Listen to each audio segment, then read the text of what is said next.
Hey guys, I don't know how this is going to work, but I got to keep my eyes on the road. So, come Thursday night, we're going to start a fasting with friends, and we're going to do a fully fasted Friday. So we're going to start Thursday night, 6 p.m. Pacific Standard Time, or obviously you can adjust it to meet your own needs. And we're going to roll into Saturday morning so that we're fasted for a full Friday. And it gives us about 36 hours of fasting time, which should get us at least close to ketosis if we're not in it already, and get us into possibly some benefits from autophagy, where our cells are being replenished. We're going to keep our insulin low for 36 hours so that it starts burning our own fat and trains our body to burn our own fat instead of just exogenous calories. And we're going to be able to motivate, we're going to be able to support, we're going to be able to educate one another on the benefits and the risks, the experiences, the drawbacks, and the benefits of fasting. So I want everybody to join in that thinks that they're going to be able to, that has an interest in fasting at all. I know some of you subscribe to my channel because of keto videos. Some of you subscribe because of fasting. I personally think that the benefits go hand in hand. I'm not very good. I'm better at fasting, sticking to my fast when I'm in a fast. I'm very good at sticking to the fast because it's easy to just say, well, I'm doing without. Sometimes I slip when I'm doing keto. When I come off of an extended fast, sometimes I'm very hungry and I eat too much, and I eat too much of the wrong things. And then it causes me to put back on the weight that I lost. However, there are so many health benefits to fasting, both physically and psychologically, that I want it to be part of my long-term life plan, even if I do hit and stay at my weight loss goals, which I'm not there yet, and I haven't been there yet, but I am a heck of a lot better off due to a ketogenic and fasting lifestyle than I was before. And I promise you that if I stuck to keto and fasting, I would be at my weight loss goals. So if I came off of my fast and went into keto and stayed there, I honestly believe that I would be at my weight loss goal.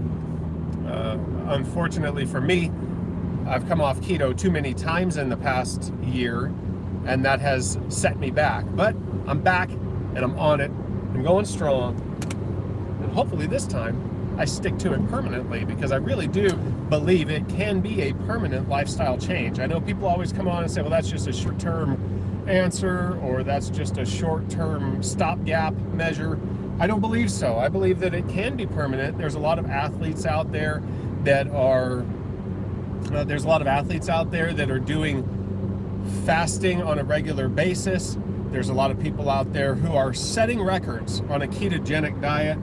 And that's athletically speaking. And for you and I, or at least most people that are watching, and definitely me, my performance is not going to be hindered in a noticeable way if there's professional athletes out there that can maintain their type of training schedule on a ketogenic lifestyle. And if there's people out there doing fasted cardio, then I know for a fact that me walking a few miles a day or riding a recumbent bike, I'm not going to be worried about overdoing it while I'm fasting. The only thing that I feel like you really have to worry about when you're fasting, if you are overweight like I am now, I'm not near as overweight as I used to be. I used to be 400 pounds, and my weight would vary between 350 and 400 pounds depending on what type of diet I was doing, how much exercise I was doing. And now my weight varies mostly between about 250 and 280. So I'm a heck of a lot better off. I'm able to go out and walk miles at a time. I'm able to run for short distances if I want to. I'm able to exercise without it really putting me down for days on end. I'm able to get down on the floor and play with my kid. I'm able to go out and play soccer with him. So my life is a lot better because of fasting. And even though I'm not thin and I'm not ripped, and people come on and say, oh, well, you're not skinny. I go, I know I'm not skinny, but you know what? My life's a lot better than it was, and I'm very happy to have found this type of a lifestyle and something that I can at least go back to keep from getting back to where I was. And hopefully, over time, I can beat my food addiction, and I can continue to build up my exercise program And then eventually I will be where I want to be. But in the meantime, I'm definitely better off than I was. And I think that there's a lot of people out there like me who are 150 pounds overweight. And if they could be 100 pounds down, if they could be 150 pounds down, even if they had a little bit more weight on them than they probably should, according to the doctors or according to the fitness magazines, their life would still be better. And that's what I want. You know, I want to help people make their lives better, because you know, yeah, I come on here and I have my links in the description below and stuff like that, where people can purchase products that I use.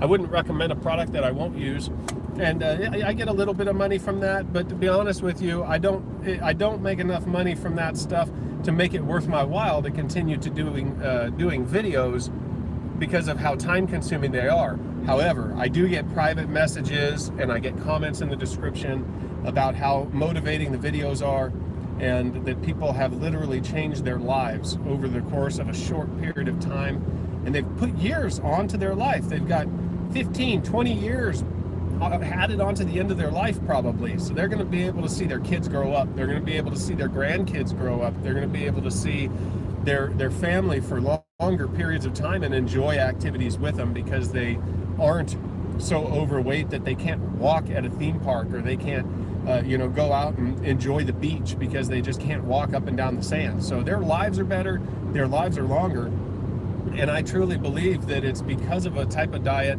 that they wouldn't, you know, that the mainstream is not pushing. Now, keto is becoming more mainstream, and fasting is getting some more exposure, but the reality is, when you talk to people about it, they still try to say things like, well, yeah, after you fast, you put all that weight back on. And I go, yeah, you know, that's probably true, but I'm potentially beating cancer and Alzheimer's, both of which I've had in my family line. I'm cleaning my arteries, so I'm beating heart disease. And then I lose weight on top of that, you know. So sometimes on the extended fast, when I come off of them, I do put on a lot of the weight that I lost. And people also come on here and think that they're going to lose 2 to 3 pounds per day fasting. You're going to lose 2 to 3 pounds per day initially when you're fasting. And if you do a 30-day fast, you may lose 50 pounds, especially if you weren't in ketosis before you were in it and you're 100 pounds overweight. Well, you don't really necessarily feel like doing that. And if you're not managing your electrolytes properly, which I've never gotten it completely dialed in, then it's going to be harder to exercise, but I guess you could burn some extra calories that way. The reality of the situation is, if you lose 1/3 of a pound of fat to 1/2 pound of fat per day during your fast, I think that's about all that you can expect. You know, they say that a pound of fat, and I don't know the specifics, they say a pound of fat is 3,500 calories. Now, I know that how many calories you burn is affected by how much exercise you do, how your hormones are operating, how heavy you are to begin with, how strenuous your job is. So I'm not going to presume to know how many calories each individual is burning per day, but we know that people probably aren't going to burn much more than 1,200 to 1,500 calories per day, especially if they have a sedentary lifestyle. So if a pound of fat really is 3,500 calories, and you're going to burn 1,500 calories per day without any type of additional exercise, then you're going to be lucky to lose close to 1/2 pound a day in fat. So when you come off of a long-term fast, like you have 15 or a 20-day fast, and you look like you've lost 30 pounds, and you come off of your fast and you immediately put on 20 pounds, and you think, oh, my fast didn't work. Well, that's not true, because your fast actually did help you clear out your arteries, help you clear out congested proteins, help you give your digestive system a rest, help you to possibly recycle cells in your body that could have eventually turned cancerous and given you tumors. It could even destroy tumors potentially, right? We don't know all of the benefits of fasting, but what we do know is that it isn't as dangerous as telling us for decades.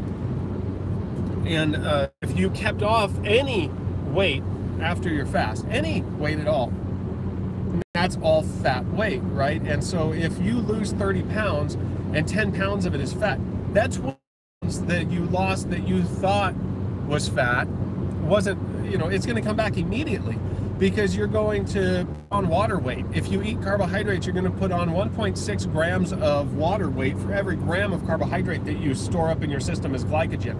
And so when you first go into ketosis, or when you first go onto a fast, depending on how much you weigh, you could lose up to 10 to 12 pounds in glycogen and water weight just because you burned up all carbohydrate.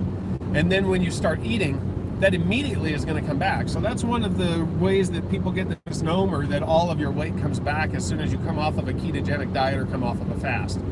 Another situation is that your body starts eating stored protein when you are on a fast. When you're on a fast, and I to them quite a bit. Jimmy Moore, he did some DEXA scans when he went on a fast, and he said that most of the protein that he lost during the fast was in his trunk area. And then when he started eating, it came back. Well, my opinion is that there may be some stored protein there, but a lot of that was just food that was in his belly, in his intestines, in his colon, right? That was just stored up there, that got flushed out during the fast. So then when he did the DEXA scan, it was gone. And once he started eating, all of that food built back up in his system. And if you're on a keto diet especially, you're going to have a very heavy food, very dense protein that is going into gut, and it's going to get in your gut and in your intestines and in your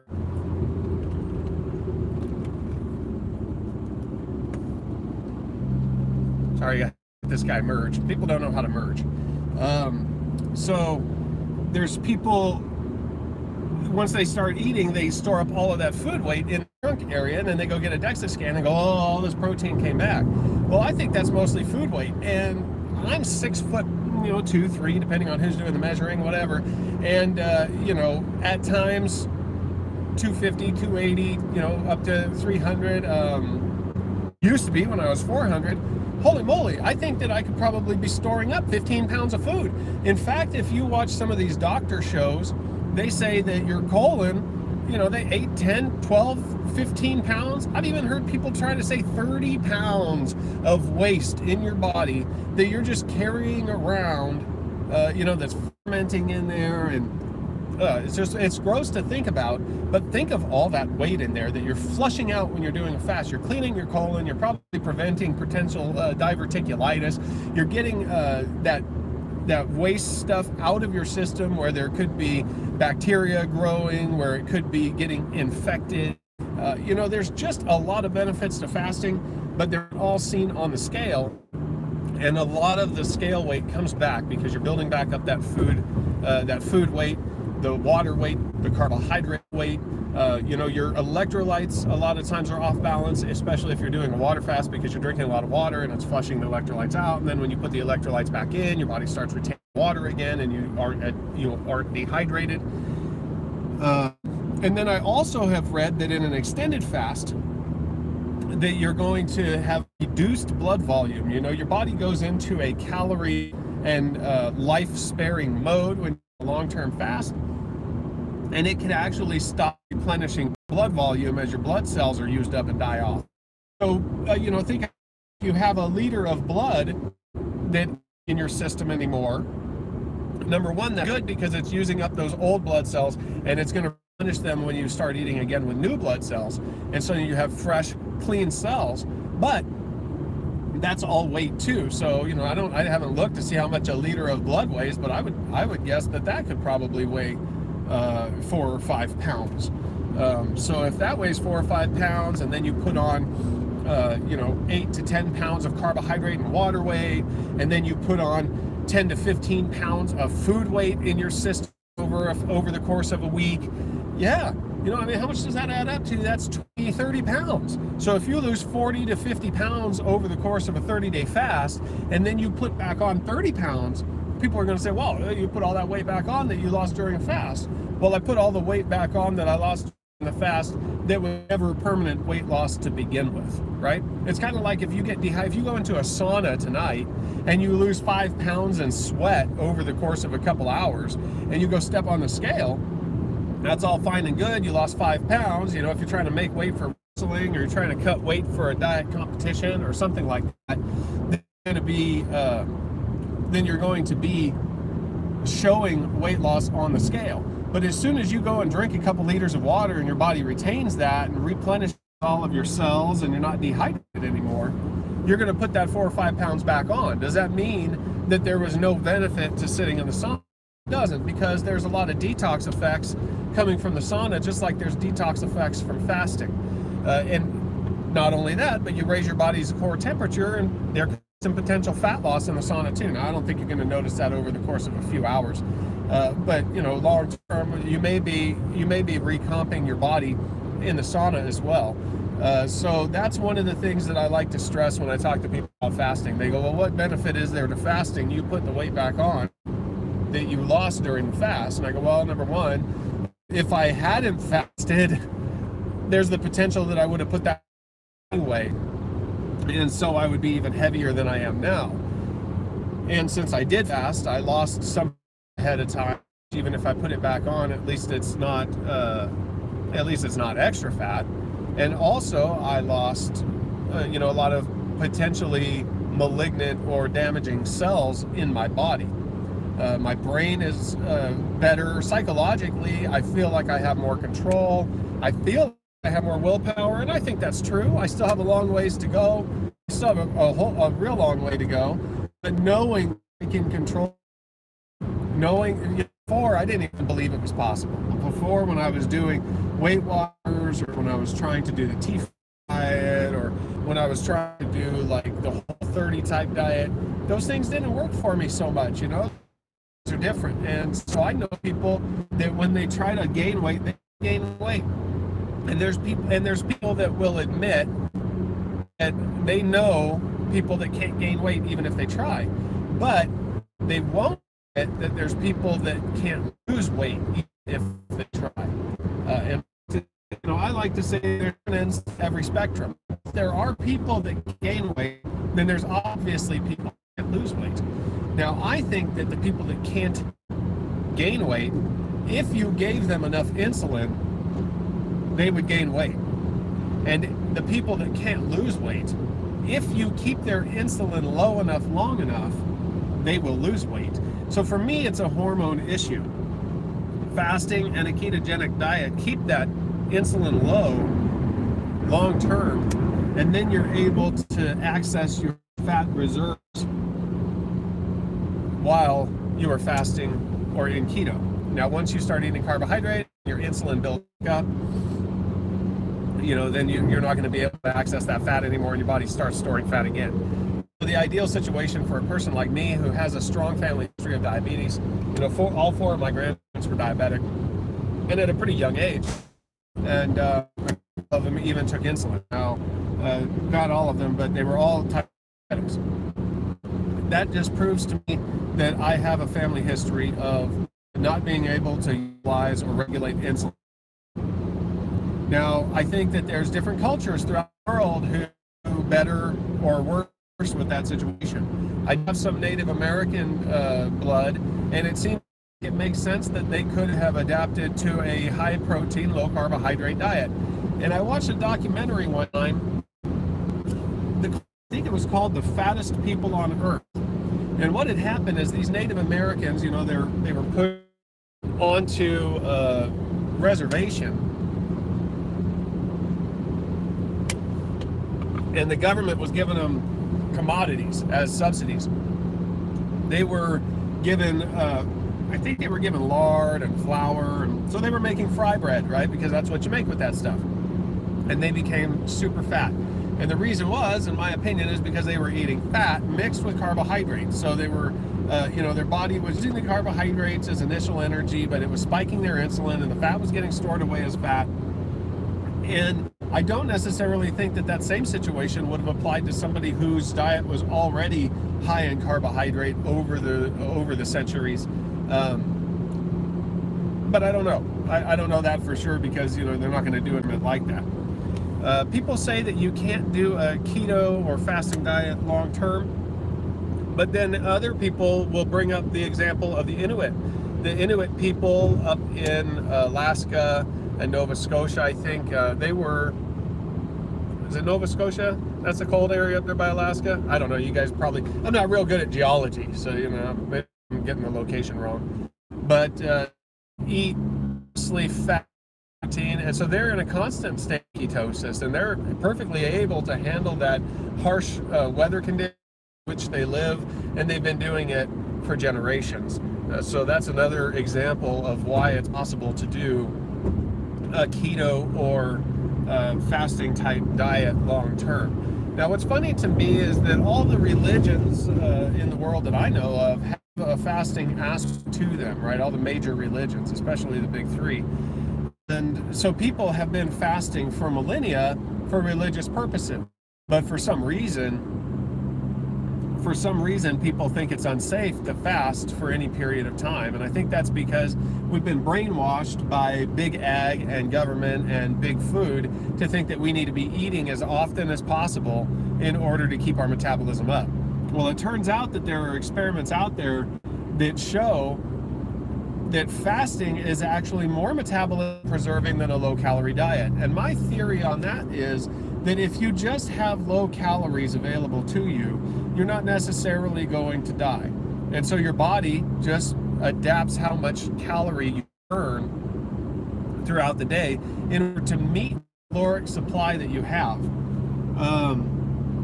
Whereas if you are fasting, your body literally thinks you're going to starve to death. It doesn't want to preserve calories near as much as it does if it's adapting to a lifestyle. What it wants to do is give you the energy that you need to go out and get food so that you can prevent yourself from dying.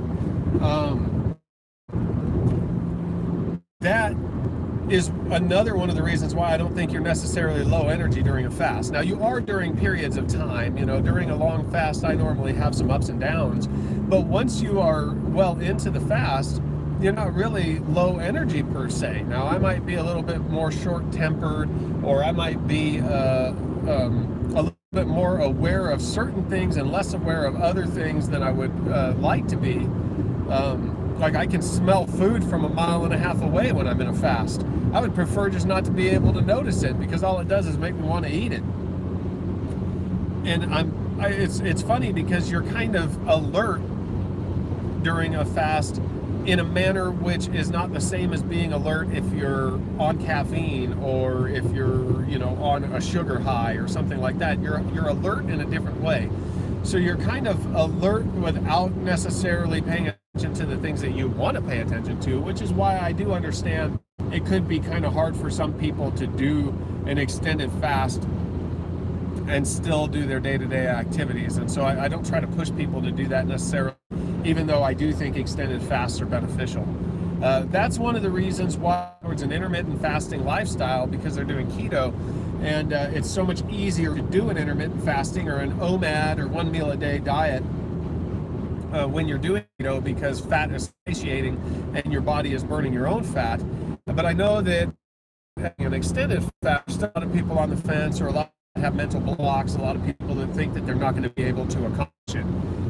And I'm here to tell you that most of us are going to be able to accomplish it. Obviously I'm not a doctor and I don't give medical advice, so I can't speak to the person out there, but most of us are going to be able to be okay. Say that your doctor, if they were going to do like a glucose response test or a blood sugar test, a lot of them fast for 24 hours anyway. So I think a 24 to 36 hour, because if you're doing 1 meal a day, you're really only going to be at 1 meal in order to accomplish a 36 or maybe 48-hour fast. I thought that the end of the week would be an opportunity for us to do this, because you're not going to necessarily be fasting during your work week. And going into the weekend, a lot of people want to spend time with their families, and they don't want to be worried about fasting during the weekend because they have plans. So that transition period between the work week and the weekend, I thought would be the perfect opportunity to get some people off the fence, to get some people to go on their first extended fast, or if they're already on an extended fast, just have an interim or goal and play along with us on, which is going to give them a little bit of something to look forward to, something to make sure that they don't break their fast during time. And if you're more experienced in fasting, we welcome you to join these shorter fasts as well, and help us out and educate us because of your experience. It's gonna help everybody out in the group. And also, you know, I don't care how many times I've fasted several times. Obviously, I still have a long ways to go, and I'm not as experienced as some people, but I've fasted several times. And having something that you're having a goal that you're trying to meet in that regard, just helps you keep going, regardless of how often you fasted, because you do get these waves of hunger, and it's easy to fall off the wagon, especially if your family's not so supportive, or if family's eating around, or if you're wagon that way. So having group fast that's got a common goal, I think, is going to help us all stick to it, because, you know, it's a competition thing. We don't want to be the ones that quit when there's other people that are still doing it. So you know, I'm driving right now, and I'm not going to be able to add the link into the description yet. It is on my most recent video besides this one, but I did start a Facebook group where we can all interact.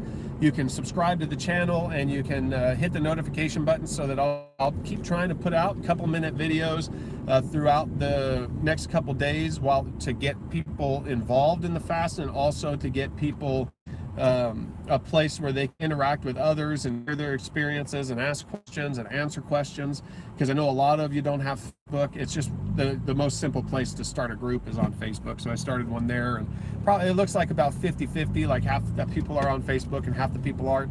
So I don't think you're going to be missing out on anything necessarily if you're not in the Facebook group and you just want to hang out on the videos and participate in the fast way. And we don't want to exclude anybody, because we just want to get people you know, on a healthy fasting regimen. We want to get people off the fence. We want to get people supporting one another. And so you know, I just put the Facebook group there because it will be a resource where we can continuously remind people about the fasts.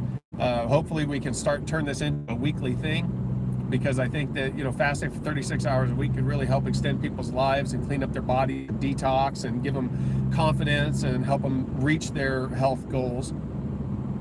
So hopefully we can do this every week, and that's going to be a place where we can continuously update things, and the videos kind of get buried over time, and people quit responding to the comments, and people quit seeing the videos. So I did want to have a continuing resource, and that's what that's going to be. If you guys have any other ideas as to another place where groups can be formed that a lot of you are at, we can set one up there too, just so that we can kind of gather up these resources. Maybe I should even set up a forum where we can go online and answer questions back and forth without having to be part of a bigger group. I don't know if you guys think that's a good idea. Then you can let me know. And other than just hang out here on YouTube, I do have an Instagram page. It's normally linked below in the videos. You can go on there and ask questions or comment and talk to each other. You know, shut down your conversations if you're talking to each other at the Instagram page. Have a Twitter page. You can tweet me at too. Honestly, I don't check that one as often, but if I started getting messages more regularly there, I probably would. So you can do that as well. But I think that just participating in the discussions below the videos has taught me so much, not just on my own channel, but on other people's channels. That, you know, there's a lot of educated, intelligent people that leave a lot of good comments below and teach me things that I never knew before. And that's where a lot of my knowledge begins. I'll hear some kind of concept from somebody below, or a video, whether it's my video or somebody else's video, and then I go digging into that deeper, and I learn a lot about it, kind of get down the rabbit hole that way. But I've learned a lot of things that helped me over the years that way. So I don't want to discourage you guys from doing that. So if you don't have Facebook and you don't want to join the Facebook, please, by all means, just come on here and talk together and let everybody know how you're doing, to encourage each other and help each other learn and grow. And other than that, our fast will start on Thursday. I'm starting at 6 p.m. Pacific Standard Time. That will take me in the morning at 6 a.m., which is when I start work on Saturday, I think, this week. It changes every week, but that will give me a 36-hour fast, and it gives other people kind of framework that they can work around. Obviously, if you're in a different location, you can adjust the time frame yourself. If you're already in the middle of a long fast, please don't stop fasting now just to start up again then. Just join along and talk to us even though you're in the middle of an extended fast. And if you get to Saturday morning and you feel like you can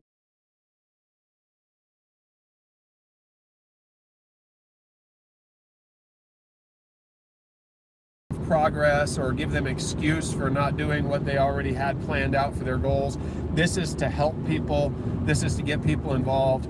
And if you have any suggestions, please tell me. Please leave them below. Please put them on the group. However you want to get a hold of me, please get a hold of me and let me know, because this is kind of just this is just an idea that I had, and it seemed like people liked it, so I wanted to run with it before it kind of faded away.